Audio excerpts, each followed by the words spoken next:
यो मेरो पहिलोपल्ट हो जीवनमा, यो पनि यस्तो पनि आयो मौका। अब परिस्थितिले ल्याएको हो, रहरले पनि आएको होइन, मलाई त्यस्तो लाग्छ। मैले खोजेर गए पनि होइन, परिस्थितिले बाध्य बनायो, म आएँ। र अहिले यो जुन एउटा अवसर यहाँ मैले पाएँ, सायद जीवनमा फेरि म पाउन कठिन छ होला र मैले पाउने आशा गरे पनि छैन। र यो अनुभव पनि पाएँ, म हाउसमा बहुत कम म गएको छु, प्रतिनिधि सभाको हाउसमा पनि म गएको छुइनँ।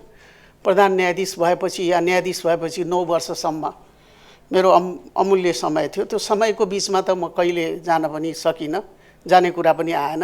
प्रधान न्यायाधीशले त्यो अर्को तेस्रो सरकारको एउटा अर्को अङ्गमा त जाँदैन पनि।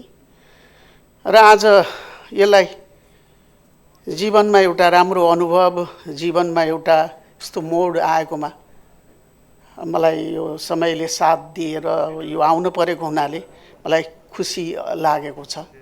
यो हेर्ने अवसर पनि पाएँ, यहाँ बोल्ने समय पनि पाएँ। र अब म मेरो कुराहरू चाहिँ म सुरु गर्छु। सम्माननीय अध्यक्षज्यू, 2082 भदौ 23 र 24 गते जेनजी युवाहरूको अगुवाईमा भएको आन्दोलनका जगमा गठित अन्तरिम सरकारको प्रधानमन्त्रीको हैसियतले मैले पहिलोपटक राष्ट्रिय सभाको यस गरिमामय बैठकमा उपस्थित भई केही कुरा राख्न पाउँदा मलाई एउटा ऐतिहासिक मोडको साक्षीका रूपमा गम्भीर जिम्मेवारी बोध भएको छ।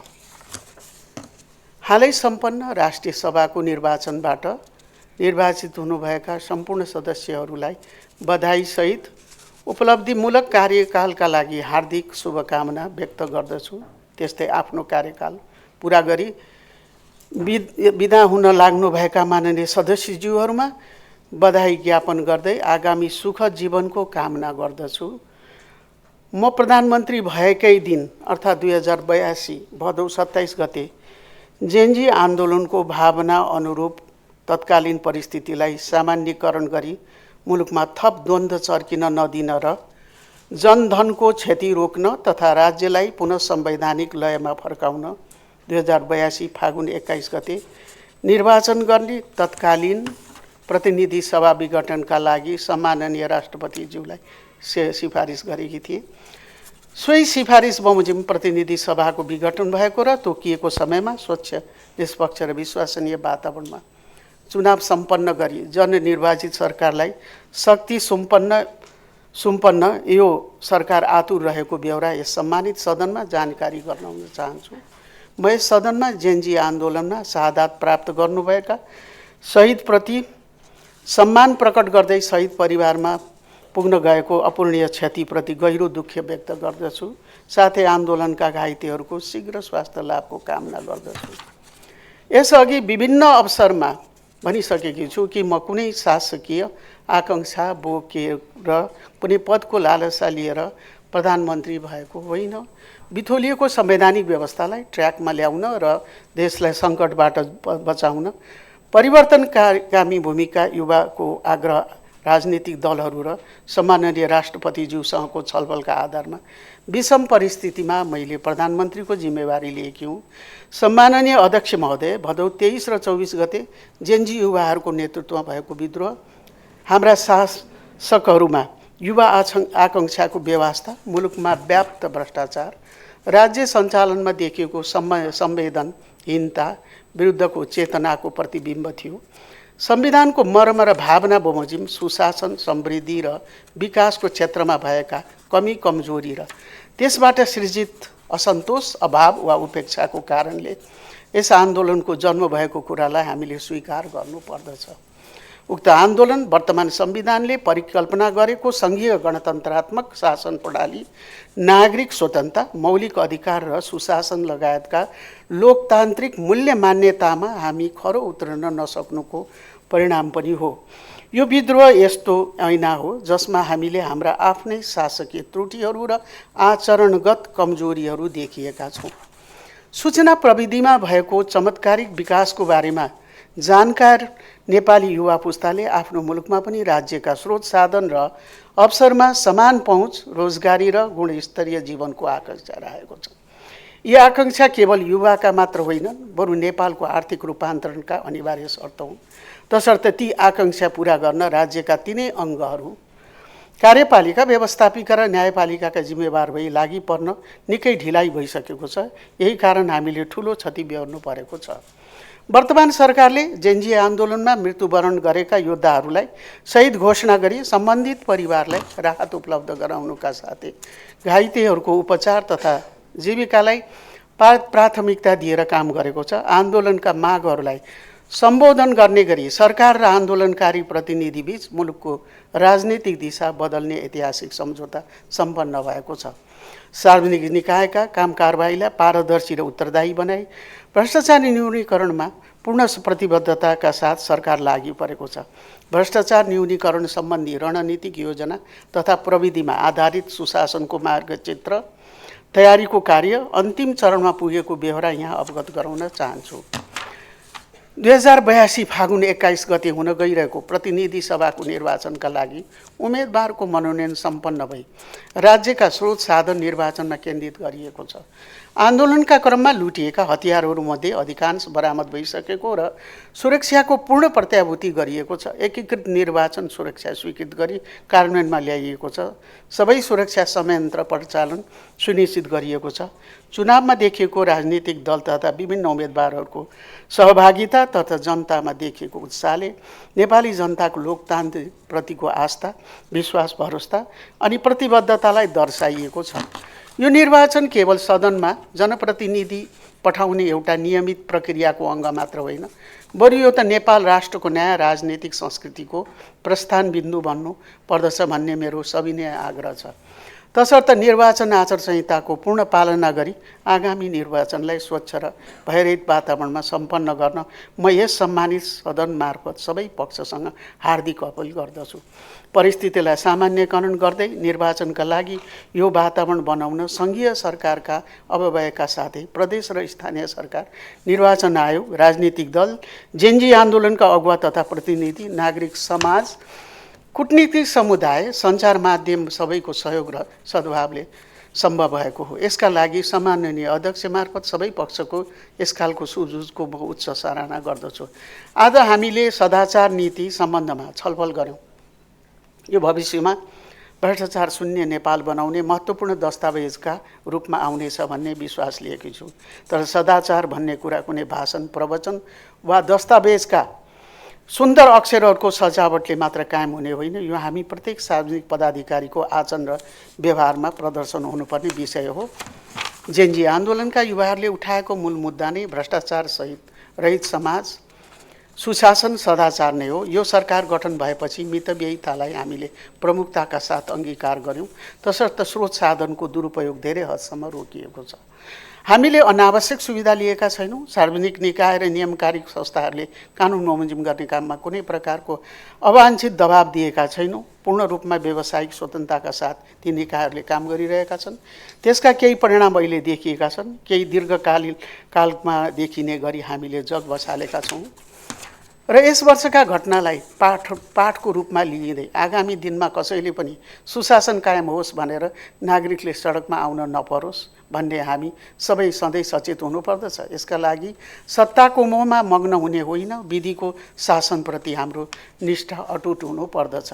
हाल हामीसँग प्रतिनिधि सभा छैन, तर जनताको सही मतबाट छिट्टै प्रतिनिधि सभा आउँदैछ। हामीसँग राष्ट्रिय सभा छ। यसलाई परिपक्व बुजुर्गहरूको संस्थाको रूपमा लिने गरिन्छ।